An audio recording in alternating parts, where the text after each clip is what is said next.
সংবাদ সবাইকে স্বাগত জানাচ্ছি। আমি ফিরোজ তোহা। শুরুতেই সংবাদ শিরোনাম জানিয়ে দেব এই মুহূর্তে হাতে পাওয়া সর্বশেষ গুরুত্বপূর্ণ আপডেট বাংলা সংবাদ। শুরুতেই জানাবো তিনি আসলেন, দেখলেন, জয় করলেন সালাউদ্দিন। দীর্ঘ 17 বছরেরও বেশি সময় পর দেশে ফিরেছেন বিএনপির ভারপ্রাপ্ত চেয়ারম্যান তারেক রহমান। তিনি যেন দেশে ফিরে এলেন, দেখলেন আর মানুষের হৃদয়ে জয় করে নিলেন। শুক্রবার বিএনপির স্থায়ী কমিটির সদস্য সালাউদ্দিন আহমেদ এভাবেই তারেক রহমানের দেশে প্রত্যাবর্তনের বর্ণনা করেছেন। এবারে জানাবো ওসমান হাদী হত্যা বিচার দাবিতে শাহবাগে রাতভর অবস্থানের ঘোষণা ইনকিলাব মঞ্চের। শুক্রবার দুপুর 2টার পর সেখানে শিক্ষার্থী জনতার অবস্থান নেওয়া শুরু হয় এবং তা রাতভর চালিয়ে যাওয়ার ঘোষণা দেওয়া হয়েছে।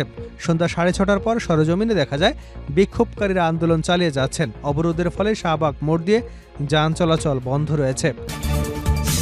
এদিকে তারেক রহমানের বক্তব্য নিয়ে ভারতীয় মিডিয়ায় মিথ্যাচার। বিএনপির ভারপ্রাপ্ত চেয়ারম্যান তারেক রহমানের স্বদেশ প্রত্যাবর্তন উপলক্ষে আয়োজিত ঐতিহাসিক গণসংবর্ধনা দেওয়া বক্তব্য নিয়ে ভারতে একটি গণমাধ্যম অপপ্রচারে শনাক্ত করেছে ইনস্টিটিউট বাংলাদেশ ফ্যাক্ট চেক এবং media research team Bangla fact. এদিকে বিশ্বজুড়ে জেনজি আবারও রাজনীতিতে আশার আলো চালাচ্ছে। 2025 সালের শেষ মাসটি ছিল বেশ হতাশাজনক। নির্বিচারগুলি, নানা সংকট আর তীব্র মেরুকরণের খবরে শিরোনাম সংবাদ মাধ্যম ভরা ছিল। তবু এই অন্ধকার সময়ের মধ্যেও একটি ইতিবাচক পরিবর্তনের ভবিষ্যতের জন্য আশার ইঙ্গিত দিচ্ছে। জানিয়ে দেব নেতাকর্মীদের সরিয়ে বাবার কবরের পাশে একান্তে দাঁড়ালেন তারেক রহমান। দীর্ঘ 17 বছর নির্বাসন শেষে দেশে ফিরে প্রথমবার বাবার কবর জিয়ারত করলেন বিএনপির ভারপ্রাপ্ত চেয়ারম্যান তারেক রহমান। শুক্রবার বিকাল 4:40 দিকে রাজধানীর শেরেবাংলা নগরে দলের প্রতিষ্ঠাতা ও শহীদ প্রেসিডেন্ট জিয়াউর রহমানের সমাধিতে শ্রদ্ধা নিবেদন করেন তিনি। এবং সর্বশেষ জানাবো আন্তর্জাতিক সংবাদ। আবারও তেলবাহী ট্যাঙ্কার জব্দ করেছে ইরান। ইরান উপসাগরের কৌশলগত এলাকায় আবারও একটি বিদেশি তেলবাহী ট্যাঙ্কার জব্দ করেছে। কেশম দ্বীপের কাছে ওই ট্যাঙ্কারটি আটক করা হয়। শুক্রবার দেশটির রাষ্ট্রায়ত্ত টেলিভিশন সংবাদ মাধ্যম জানিয়েছে ট্যাঙ্কারটিতে প্রায় 40 লাখ লিটার চোরাই জ্বালানি বহন করা হচ্ছিল। এতক্ষণ শিরোনাম শুনছিলেন, এবার বিস্তারিত। প্রিয় দর্শক, আপনি যদি এই চ্যানেলে নতুন হয়ে থাকেন, ভিডিওটি দেখতে দেখতে চ্যানেলটি সাবস্ক্রাইব করে আমাদের সঙ্গে থাকুন। আর ভিডিওটি কোথা থেকে দেখছেন বা কোন জেলা থেকে দেখছেন কমেন্ট করে জানিয়ে দিন এই ভিডিও সম্পর্কে আপনি আপনার মূল্যবান মতামত। তিনি আসলেন, দেখলেন, জয় করলেন সালাউদ্দিন। দীর্ঘ 17 বছরেরও বেশি সময় পর দেশে ফিরেছেন বিএনপির ভারপ্রাপ্ত চেয়ারম্যান তারেক রহমান। তিনি যেন দেশে ফিরে এলেন, দেখলেন আর মানুষের হৃদয় জয় করে নিলেন। শুক্রবার বিএনপির স্থায়ী কমিটির সদস্য সালাউদ্দিন আহমেদ এভাবেই তারেক রহমানের দেশে প্রত্যাবর্তনের বর্ণনা করেছেন। এদিন নিজের ভেরিফাইড ফেসবুক পেজের আইডিতে দেওয়া এক পোস্টে সালাউদ্দিন আহমেদ লেখেন, একবিংশ শতাব্দীর একজন দূরদর্শী নেতা যিনি জনগণের জন্য স্পষ্ট পরিকল্পনা এবং জাতির প্রতি গভীর অঙ্গীকার প্রদর্শন করেছেন। তারেক রহমানের বক্তব্যের একটি অংশ উদ্ধৃত করে বিএনপির এই নেতা লিখেন, আমার একটি পরিকল্পনা আছে, আমার দেশের জনগণের জন্য, আমার দেশের জন্য তারেক রহমান। পোস্টের শেষ অংশে সালাউদ্দিন আহমেদ লিখেছেন, তিনি আসলেন, দেখলেন, জয় করলেন। এর আগে বৃহস্পতিবার বেলা 12:15টার দিকে তারেক রহমান সপরিবারে ঢাকায় পৌঁছান। হযরত শাহজালাল আন্তর্জাতিক বিমানবন্দরে নেমে সরাসরি পূর্বাঞ্চলের 300 ফিট এলাকায় সংবর্ধনা অনুষ্ঠানে যোগ দেন। পরে এভারকেয়ার হাসপাতালে চিকিৎসাধীন মাকে দেখার পর গুলশানের বাসায় ফেরেন তিনি। ওসমান হাদী হত্যা বিচার দাবিতে শাহবাগে রাতভর অবস্থানের ঘোষণা ইনকিলাব মঞ্চের। ইনকিলাব মঞ্চের শহীদ মুখপাত্র শরীফ ওসমান হাদী হত্যার বিচারের দাবিতে রাজধানীর শাহবাগ মোড়ে অবরোধ করেছেন তার সংগঠন। শুক্রবার দুপুর 2টার পর সেখানে শিক্ষার্থী জনতার অবস্থান নেওয়া শুরু হয় এবং তা রাতভর চালিয়ে যাওয়ার ঘোষণা দেওয়া হয়েছে। সন্ধ্যা 6:30টার পরে সরেজমিনে দেখা গেছে বিক্ষোভকারীরা আন্দোলন চালিয়ে যাচ্ছেন। অবরোধের ফলে শাহবাগ মোড় দিয়ে যানবাহন চলাচল বন্ধ রয়েছে। ইনকিলাব মঞ্চের সদস্য সচিব আব্দুল আল জাবের সন্ধ্যায় অবরোধ কর্মসূচিতে বলেন, খুনিদের গ্রেপ্তার করতে আমরা 25শে ডিসেম্বর পর্যন্ত সরকারকে সময় বেঁধে দিয়েছিলাম। সরকার ব্যর্থ হয়েছে। এখন লাগাতার আন্দোলন চলবে। সরকার ওসমান হাদী নিরাপত্তা ব্যবস্থা করতে পারেনি। এখন খুনিদের গ্রেপ্তার করতে না পারা পর্যন্ত সরকারের পদত্যাগ করতে পারবে না। পদত্যাগের কোনো সমাধান নয়, খুনিদের গ্রেপ্তারই একমাত্র সমাধান। নিজেদের আন্দোলন সম্পর্কে জাবের বলেন, আমরা রাতভর অবস্থান করব যতক্ষণ না পর্যন্ত খুনিদের গ্রেপ্তার করা না হয়। অবরোধ কর্মসূচি চলবে। আজ জুমার নামাজের পর ইনকিলাব মঞ্চে নেতাকর্মী সহ সাধারণ শিক্ষার্থী এবং জনতা ঢাকা বিশ্ববিদ্যালয় কেন্দ্রীয় মসজিদ থেকে বিক্ষোভ মিছিল নিয়ে শাহবাগে এসে অবস্থান নেন। সময় বাড়ার সঙ্গে সঙ্গে ব্যাপক জনসমাগম সৃষ্টি হতে থাকে। তারা হত্যাকাণ্ডে সুষ্ঠু তদন্ত, দোষীদের দ্রুত গ্রেপ্তার এবং দৃষ্টান্তমূলক শাস্তির দাবি তোলেন। গত 12 ডিসেম্বর দুপুরে রাজধানীর বিজয়নগর এলাকায় গুলিবিদ্ধ হন ওসমান হাদী। এরপর প্রথমে তাকে ঢাকা মেডিকেল কলেজ হাসপাতালে এবং পরে এভারকেয়ারে নেওয়া হয়। সেখান থেকে উন্নত চিকিৎসার জন্য 15 ডিসেম্বর নেওয়া হয় সিঙ্গাপুরে। সেখানেই চিকিৎসাধীন অবস্থায় 18 ডিসেম্বর তিনি পরলোক গমন করেন।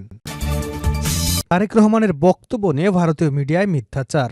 বিএনপির ভারপ্রাপ্ত চেয়ারম্যান তারেক রহমানের স্বদেশ প্রত্যাবর্তন উপলক্ষে আয়োজিত ঐতিহাসিক গণসংবর্ধনা দেওয়া বক্তব্য নিয়ে ভারতীয় একটি গণমাধ্যমের অপপ্রচার শনাক্ত করেছে press institute Bangladesh, fact check এবং media research team Bangla fact. শুক্রবার বাংলা ফ্যাক্ট জানিয়েছে, তারেক রহমান তার সম্পূর্ণ ভাষণে ভারতের বিষয়ে কোনো মন্তব্য করেননি। এরপরও এপিবি আনন্দ নামের একটি গণমাধ্যম অপ্রাসঙ্গিক শিরোনামে ভারত নিয়ে পরিকল্পনা যুক্ত করেছে। প্রতিবেদনে এই দাবির কোনো প্রমাণ বা ব্যাখ্যা উল্লেখ করা হয়নি। বাংলা ফ্যাক্ট অনুসন্ধান টিম জানিয়েছে, ভারতের গণমাধ্যম এবিপি আনন্দ তারেক রহমানের বক্তব্য আই হ্যাভ এ প্ল্যান অংশটুকু ব্যবহার করে বিভ্রান্তিকর শিরোনাম তৈরি করেছে। তারেক রহমানের ভাষণে ভারতকে নিয়ে কোনো পরিকল্পনার কথা ছিল না। তার বক্তব্যের একটি অংশ বিকৃত করে তুলে ধরে বিভ্রান্তিমূলক শিরোনামে প্রকাশ করা হয়েছে। গত 25শে ডিসেম্বর দীর্ঘ 17 বছর পর দেশে ফেরেন বিএনপির ভারপ্রাপ্ত চেয়ারম্যান তারেক রহমান। দেশে ফিরে রাজধানীর পূর্বাচলে 300 ফিট এলাকায় আয়োজিত সংবর্ধনা অনুষ্ঠানে তিনি ভবিষ্যৎ বাংলাদেশ গড়তে নিজের একটি পরিকল্পনার কথা উল্লেখ করেন।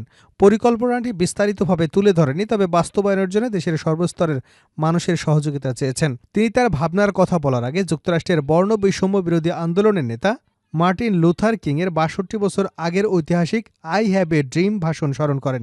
সেই বক্তব্যের সঙ্গে সঙ্গতি রেখে তিনি বলেন, আই হ্যাভ এ প্ল্যান।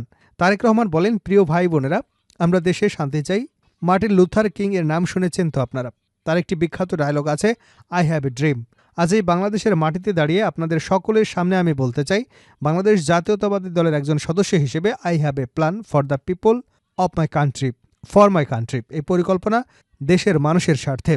ভারতের এপিবি আনন্দ তারেক রহমানের ভাষণ নিয়ে আই হ্যাভ এ প্ল্যান বাংলাদেশে ফিরেই বিস্ফোরক খালেদা পুত্র ভারতকে নিয়ে পরিকল্পনা শিরোনামে সংবাদ প্রকাশ করেছে। তবে ফ্যাক্ট বাংলা জানিয়েছে, তারেক রহমান তার ভাষণে ভারত সম্পর্কে কোনো মন্তব্য করেননি।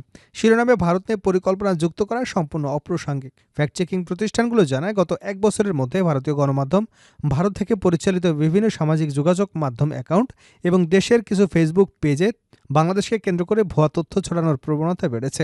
এসব অপতথ্য বিশেষ করে অন্তর্বর্তীকালীন সরকার 2024 সালের আন্দোলনে অংশ নেওয়া দল এবং সংগঠনকে লক্ষ্য করেই প্রচারিত হচ্ছে।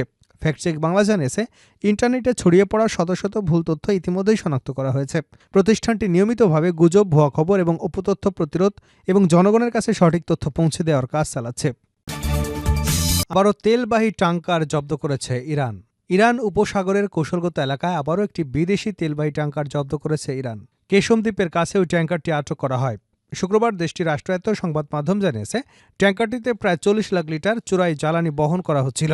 ইরানি কর্তৃপক্ষ জব্দকৃত ট্যাঙ্কারটির নাম কিংবা সেটি কোন দেশের মালিকানাধীন সে বিষয়ে কোনো তথ্য প্রকাশ করেনি। তবে ফৌজদারি অপরাধে জড়িত থাকার অভিযোগে 16 জন বিদেশি নাবিককে আটক করা হয়েছে বলে জানানো হয়।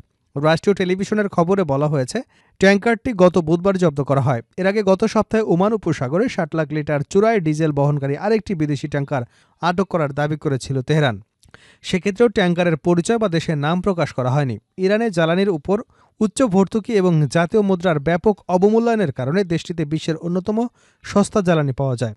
এই বাস্তবতায় প্রতিবেশী দেশগুলোতে, স্থলপথে এবং উপসাগরীয় রাষ্ট্রগুলোতে সমুদ্রপথে জ্বালানি পাচার ঠেকাতে কঠোর পদক্ষেপ নিচ্ছে তেহরান। ইরানের বিপ্লবী গার্ড বাহিনী জানিয়েছে, জব্দকৃত ট্যাঙ্কারের নাবিকদের আটক করা হয়েছে এবং বিষয়টি নিয়ে বিচারিক কর্তৃপক্ষের তদন্ত কার্যক্রম শুরু করেছে। পাশাপাশি জ্বালানি চোরাচালানের সঙ্গে জড়িত নেটওয়ার্ক চিহ্নিত করতে অতিরিক্ত অনুসন্ধানও চালানো হচ্ছে। এই ট্যাঙ্কার জব্দের ঘটনা এমন এক সময় সামনে এলো যখন মধ্যপ্রাচ্যে আঞ্চলিক উত্তেজনা উল্লেখযোগ্যভাবে বেড়েছে। ইরানের বিরুদ্ধে সম্ভাব্য সামরিক পদক্ষেপের জবাবে তেহরান বারবার হরমুজ প্রণালী নিয়ন্ত্রণ বা বন্ধ করে দেওয়ার হুঁশিয়ারি দিয়ে আসছে। বিশ্বের মোট তেল সরবরাহের প্রায় 1/5 এই হরমুজ প্রণালী দিয়েই প্রবাহিত হয়। ফলে সেখানে কোনো ধরনের ব্যাঘাত সৃষ্টি হলে বৈশ্বিক জ্বালানি বাজারে তা বড় ধরনের উদ্বেগের কারণ হয়ে উঠতে পারে।